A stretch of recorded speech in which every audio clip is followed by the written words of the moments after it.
everybody. Welcome to this episode of Author Success Stories. I'm Jyotsna Ramachandran, the founder and CEO of Happy Self Publishing, and today we have with us a very special guest. Her name is Kelsey Smith. Kelsey graduated from the University of Northern Colorado with her Bachelor of Arts in Special Education. After graduating, she has been an elementary school special education teacher. Kelsey published her first book in 2018 titled This Is Me My Journey with Turner Syndrome. Her book shares the journey she has been on since learning about her diagnosis of Mosaic Turner syndrome at the age of 16. She is thrilled to be sharing her Turner syndrome story through her writing. Welcome to the show, Kelsey. Thank you so much for having me. I'm excited to be here. It's amazing to connect with you after a couple of years because we worked on your book project, uh, I think in 2018, right? And it's so Yes. nice to reconnect and learn about how has it been. Well, I'm very excited to be here, and it's nice to connect with you as well. Sure. And let's get started with how it all began for you, Kelsey. Was becoming an author always on your bucket list? It was not always on my bucket list, actually, but I'm very grateful that I decided to take that step. If I'm being honest with my book, when I first started writing it, it was essentially just like journaling for me and Mhm. a form of therapy for myself. I was going through a phase in my life where I was experiencing a lot of personal growth with my diagnosis with Turner syndrome. And that just inspired me to start writing everything down. At that point in my life, I was not really open about my diagnosis. And so I knew that when I published this book, everything was going to be out there, and everybody was going to know about my diagnosis. But I am so grateful that I made that decision. As I was writing it down, my journey down, I realized that my writing could maybe help someone else who was going through something similar to that I was. So that's when I decided to contact you all and get the ball rolling with publishing it. Amazing. I can just imagine the kind of courage you had to do all of that, Kelsey. So, for those of us who don't know what Turner syndrome is, could you just share a little bit about uh, what it exactly means and how did you get it diagnosed? Absolutely. So Turner syndrome is a chromosomal disorder. And it comes down to the sex chromosomes. So a male has an XY chromosome, and then females have two X chromosomes. Females who have Turner syndrome either have one X chromosome completely missing or an X chromosome that is partially missing. And so I have Mosaic Turner syndrome, which is the form where the X chromosome is partially missing. With Turner syndrome, it's kind of like a spectrum of it can impact different ways. There's lots of different symptoms and like medical conditions that can come with it, but it really varies by each individual who has Turner syndrome with how it personally impacts them. I technically was diagnosed at birth, and my parents had talks with me as I was growing. And it was at 16 that I the name put to the diagnosis and learned more about what it meant for me. I am fortunate to not have as many of the medical things that are associated with Turner syndrome. But the biggest way that it impacts me is that I can't have kids naturally. But that really, and I'm shorter stature. So it varies from each female who has it on how it impacts them. So I had to take some time to kind of learn how it was going to impact me and what it Right. all meant. So, what was your first response to it, Kelsey? Was it shock or disbelief? Were you able to accept it? And then, what were your next steps to, face it? So I was, I think, at first in shock, a mix of emotions when I first found out about the diagnosis. And for a while, I think that I needed to take some time for myself to kind of come to terms with everything and realize what it meant for me. But I remember there was one day when I was 16, shortly after finding out about the diagnosis, I was sitting in my bedroom by myself and I had just come back from a doctor's appointment. And at that moment, it kind of hit me that I had like two choices in this. And I realized that there was nothing that could be done to change the diagnosis. Like it was not magically going to go away. And so with that, I realized, okay, I have the choice to just accept that fact and decide to move on and not let it make me sad or all these other emotions. Or I have the choice to not accept it and let it make me sad and hold that with me. And I didn't want to go down that path with being sad or angry about it. And I wanted to just accept it and be able to kind of move on. And so that was a big step for me. It took me a long time to open up to people. I think I've come to the conclusion that I accepted it at that age and I didn't let it define me, but I never embraced it. And now at the age of 31, I've fully embraced it. Like, this conversation never would have been happening when I was 16. And so it's great to be at that place where I'm literally an open book about it and talking about it. This is so amazing, Kelsey. So I think one of the strategies for you to just accept this was journaling. So were you always into writing some form of journaling, or did somebody tell you that, journaling could be a nice way for self-therapy, maybe? So I always have been into journaling. When I was like 9 or 10, I received my first journal as like a birthday present. And ever since then, I have loved to journal. So that's kind of, yes, writing has always been like an outlet for me. And I'm glad I used that as I was going through, like, I journaled as I was going through those difficult times at 16, but even, as I say, at the age of 27, when I was going through all these great things, and then it turned into my book. Right. So you've been journaling for years, from the time you were young and even through this difficult phase. At what point did you decide that I must not keep this journal to myself, but it is worth converting into a book? I think that one of the turning points for me was as I was going through the process of writing my journey down. I started to open up to people.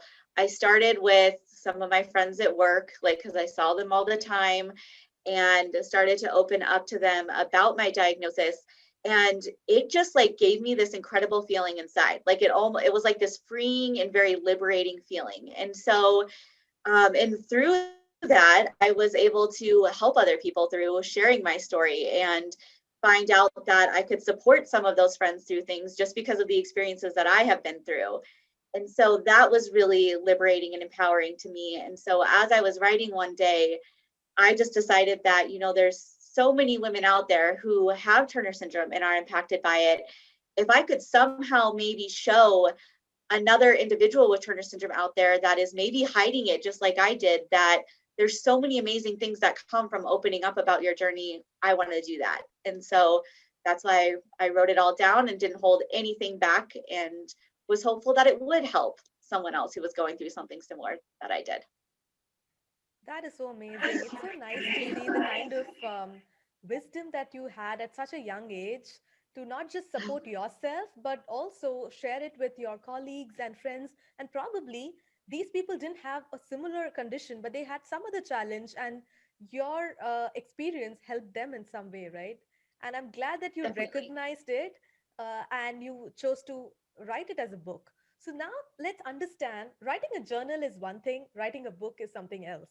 So, what do you think is the major difference? Did you take a lot of parts from your journal for your book, or did you have to write it from scratch?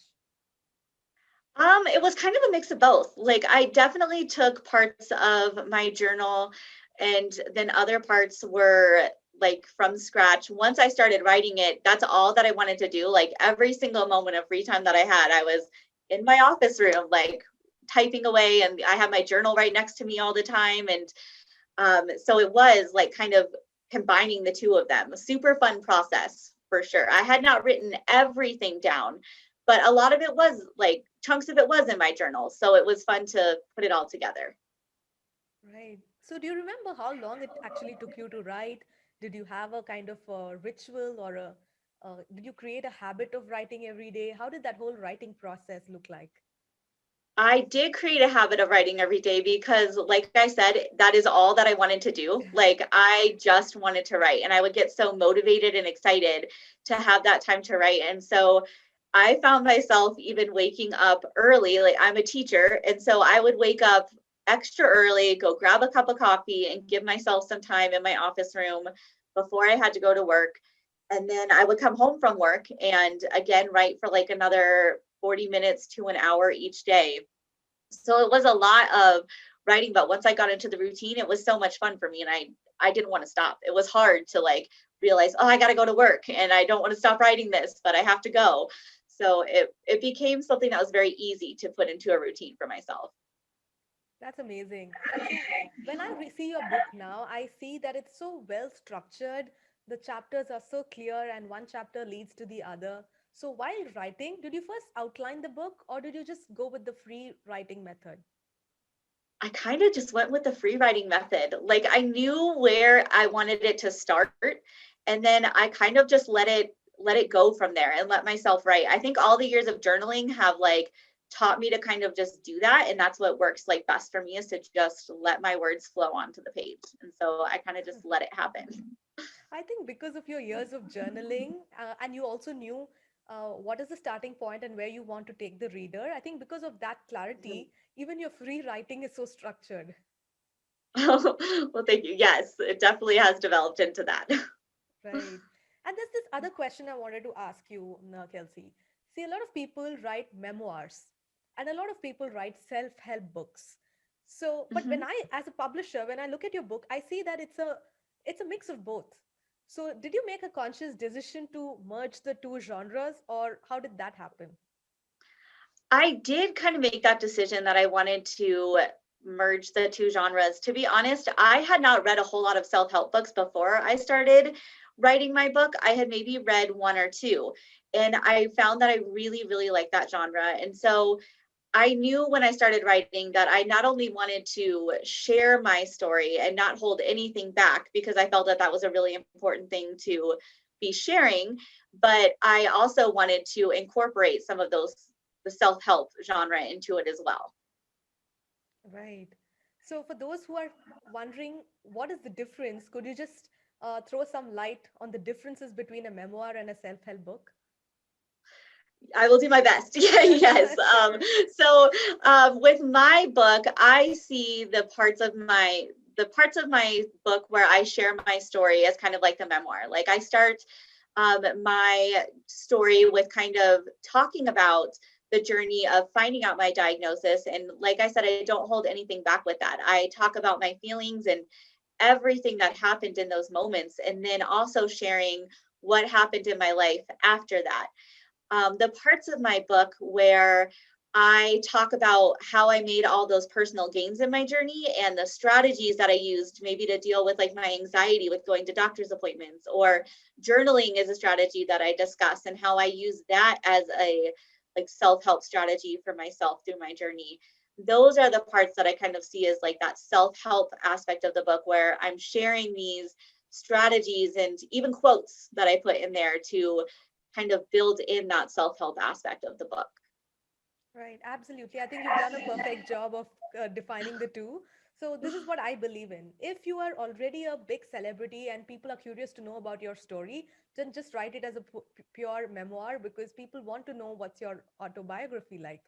Mhm. However, when your intention is to help the reader, then even for the reader, if they're reading a first time author's book, they're going to have in their mind is what's in it for me. So it's great Mhm. that you're sharing your story, but you're also giving them enough tips and strategies for them to draw out from your story so that they can use that in their life. I think that way you've done a good job of balancing the two. So now let's talk Well, about the thank you. next phase. You've done the hardest part of writing the book. Then when it comes to publishing, was it easy to just choose to self publish, or did you have other options as well?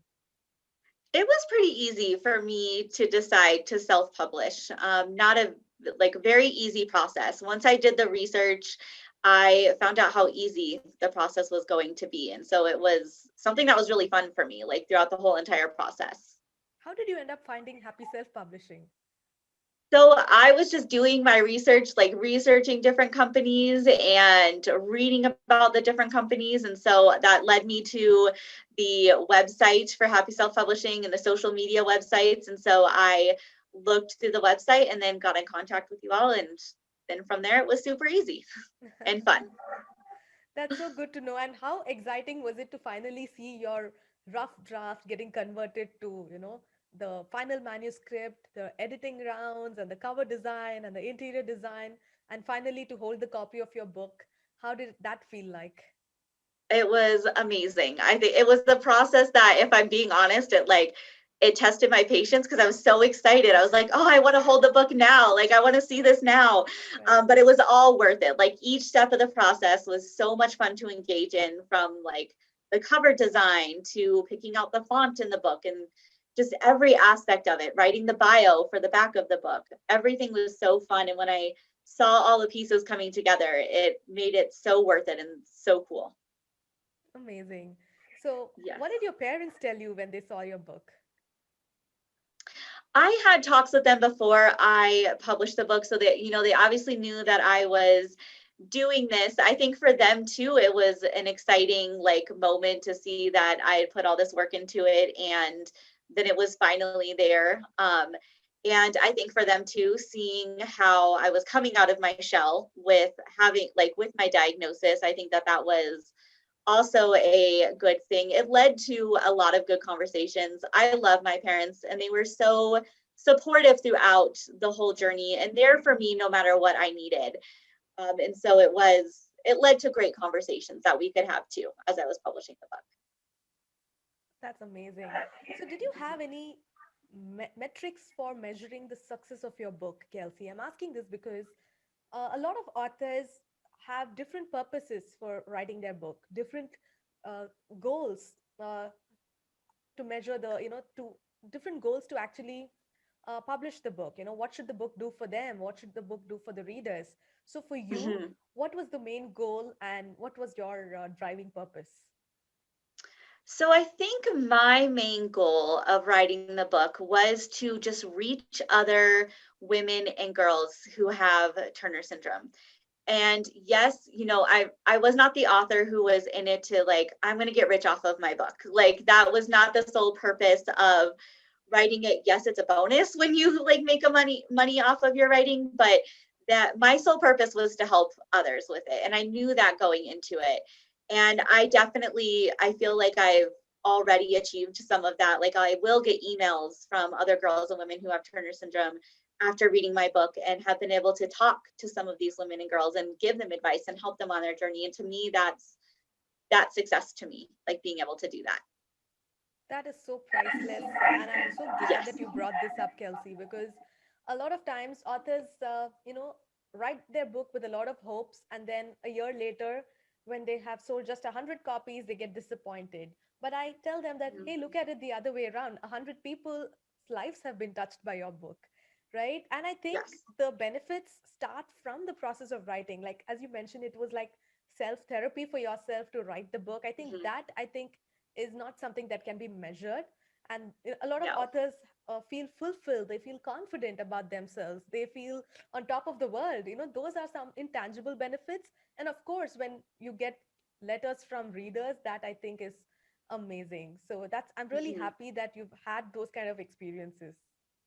It's been amazing to embrace all of it. And I've been able to give book talks at some bookstores and other local places. So that too, to me, is just the best part about it, like being able to just continue sharing my story. Wow, that's good to know. So did you actually reach out to these people and say that, hey, I'm a new author, I would like to come and speak? Or did they find out about the book and invite you? So they found out about the book and invited me, which that was the other like really fun part about it too. I've given a few where they have been the one to reach out to me and ask me to come and present and read from my book. That's awesome. So was that like Yes. I'm sure you're, as a teacher, you are good at speaking, but this must have been probably the first public speaking kind of opportunity, right? So were you nervous or were you excited? How was that?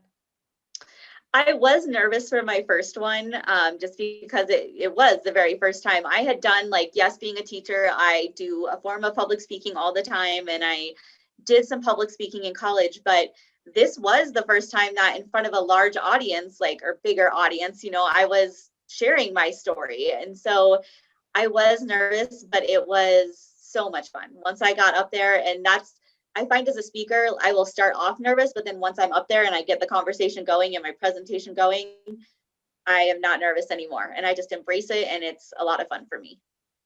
Amazing. So once the book got published, Kelsey, did you see the impact of you writing the book and becoming an author?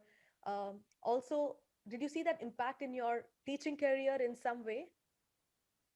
It has actually impacted my teaching career, and I never thought that that would happen. But there have been times where I'm a special education teacher, and so I get to work with lots of different grade levels. And I remember it was last year, I had a group of students coming into my classroom, and they were really upset as they came into my classroom because of a specific writing assignment that they just had to do in class. Like, they didn't like the prompt, or they just were like, oh, we're not good writers. We don't want to do this. And I remember like scratching my lesson plans for that day, and we just sat down and started talking about writing. And I shared with them that I wrote a book, and they all like looked at me and they're like, "What? Like, that's for real?" And I said, "Yes. Like, I wrote a book myself, and I That's really an enjoy important writing." to And hear. yes, and they were like, the rest of the class, they wanted to ask me every question they could about the process. And it ended with one of them saying, like, "You know what, Miss Smith, I think someday I'm going to write a book just like you. Like, I changed my mind about writing." And so that's Wow. been, to share those experiences, it's added a twist to that. But I love getting to share that with my students, that I have written a book and that it's something that I really enjoy doing and sharing that passion with them. It's so good to see that you've actually led by example rather than just telling them to do something. You have done it, and that's why you ask them to do it as well. Great. So, Yes. do you have any other future book plans, Kelsey? Do you want to write another book someday, maybe? So book number 2 has been started. I'm Wow. working on the yes. I'm working on the manuscript now. I would say I'm maybe about like halfway done. So I'm just kind of taking my time with this one, seeing where it takes me. But I'm excited. I do think it's again something that I want to publish and get out there. So yes, I don't think I'm quite done yet with publishing books. That's awesome. Would you like to give us a small hint on what's the topic of the second book? So it is another like self-help book, just because I have found that I really, really enjoy that genre. This one too is kind of like how my first one was like a memoir and a self-help book combined. This one is almost kind of like a devotional and a self-help book combined. And so I've been having fun with that. That's great, Kelsey. So, what would be Yes. one of your, just give us a final um, tip or advice for people who are still on the fence? They know that they have a story inside of them, they know they have some expertise to share with the world, but they're still doubting themselves and thinking, can I really become an author? What would be your advice to those people? My advice would be to go for it and put your story out there. I recently came across a quote that said, like, that being your authentic self is the most transformational gift you can give the world. And I think that's true. Like, and so I would encourage anybody who is on the fence about sharing their story, just like I was, to let your authentic self shine. And it is the most empowering and liberating thing that you can do. Wow, thank you for sharing that profound thought, Kelsey. And thank you once again for coming on the Of Author course. Success Show and sharing your story. It was such a pleasure working with you, and we can't wait to work on your next book as well. Yes. Thank you so much for having me. I really enjoy getting to talk with you. Thanks. Bye bye. Bye.